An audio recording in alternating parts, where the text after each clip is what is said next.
Woo, did you catch your breath yet? I'm not sure if I did or not. You're listening to the Getting Loose podcast with Leon.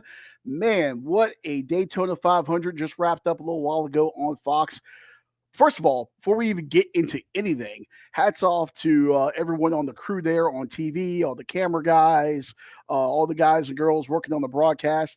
I've worked in live television event production, and that is a long day, a marathon day for these guys and girls. And I'm sure lots of flights were getting arranged and stuff. And the day was going on just to put on that kind of broadcast for how long it went with the rain.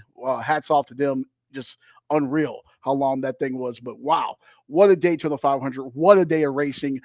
Thank you so much for tuning in. Of course, you can find us on X, on Instagram, YouTube, Rumble, and streaming on Facebook Live as well. And of course, Spotify for you audio files and Apple Music and all that stuff as well. Man, what a day of racing.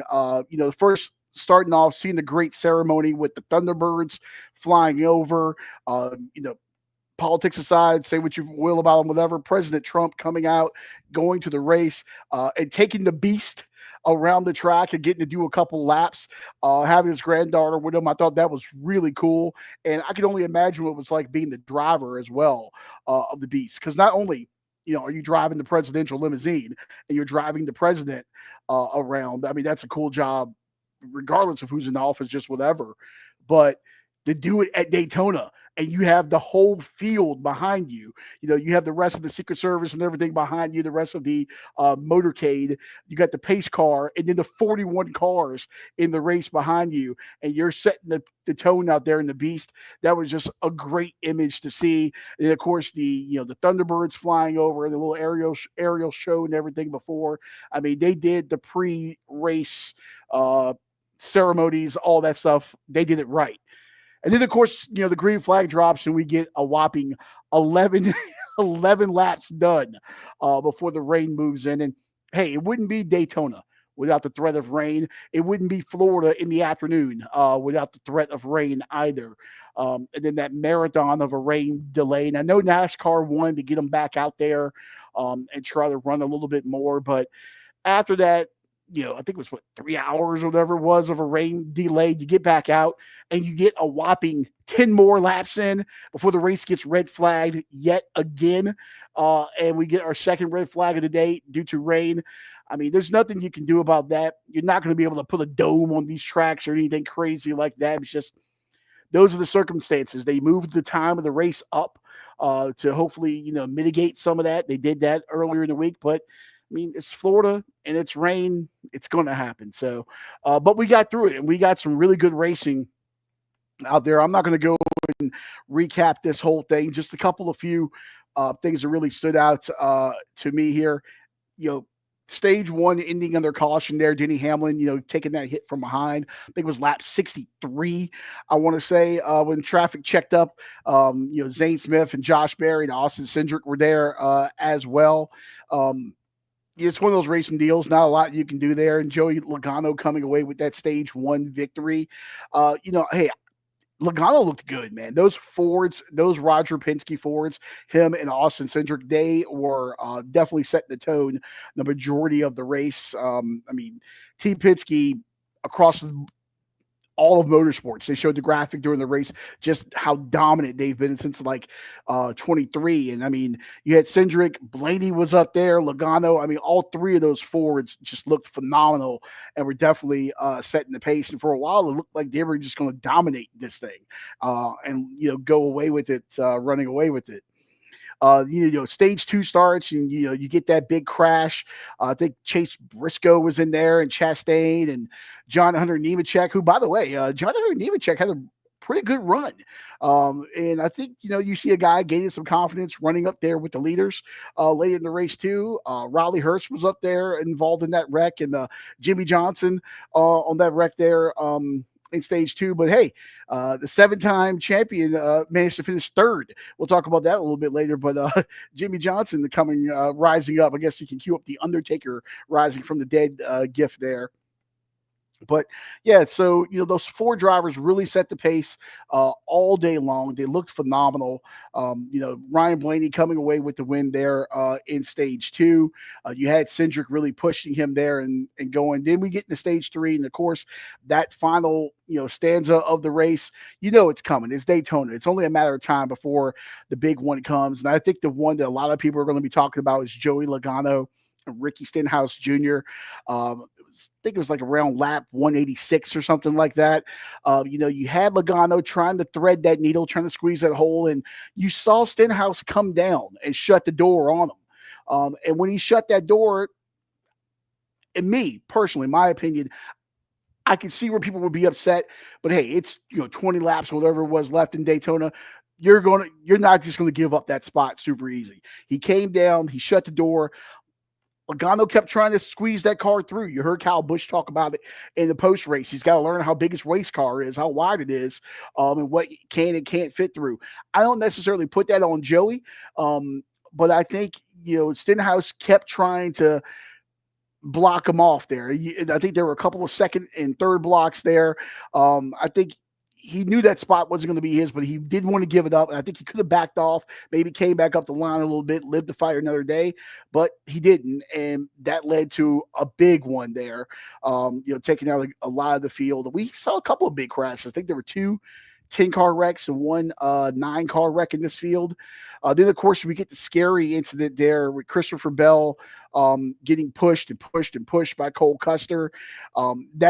That 20, by the way, just did not look good taking any sort of push from behind. I mean, this podcast is called Getting Loose.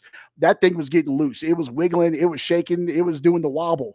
If you're familiar with that dance, it did not look good.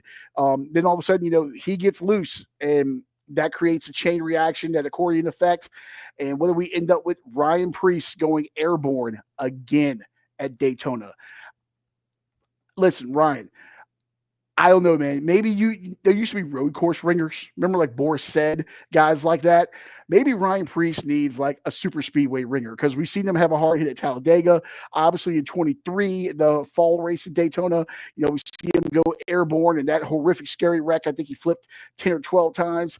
And then today, you see that car get up on the side and the wind just gets under it and it just takes off and he flips over. And I'm just glad that he's okay, number one. But I mean, this guy, just his luck on super speedways is terrible.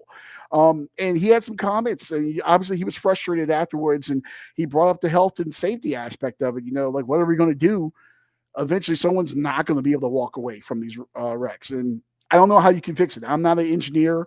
I don't know aviation. I don't know aerodynamics. I don't know how you can fix that, but it was just one of those freak things. And most importantly, just glad to see that Ryan Preece was okay and able to walk away from that. And my wife was actually watching the race with me, and when he gave the interview and mentioned that all he could think about was his daughter, it really hit her. And I think we kind of lose that human element sometimes when we're watching sports, that hey, these guys have lives, they have kids, they have families, and just you see a guy in that moment and you see that human side of, hey, he's thinking about his daughter. I don't know. NASCAR needs to figure out something to create a little bit more downforce on these cars so they don't go airborne like that. Obviously, they took out the grass around the bus stop chicane for the road courses here at Daytona. That played a big part in Priest's flipping crash back in 2023. But this is just one of those freak things. But those engineers are a lot smarter than me. But we got to do something to keep these cars on the ground because, man, it's just some scary stuff there. And after that, and we get into overtime and everything, we see Denny Hamlin up there, and he's racing Austin Cindric. They're neck and neck, and Cole Custer's coming up. They're three wide, and Custer and Cindric, you got your teammate next to you there. Going on, and you really look like maybe those Fords can link up and do something. But then we get, the big wreck yet again, and just cars strung about everywhere, and somehow, some way, William Byron kind of snakes through. It's not how you start. It's not how it's how you finish. And that's what it was. I mean, William Byron just managed to snake through. Jimmy Johnson gets up there.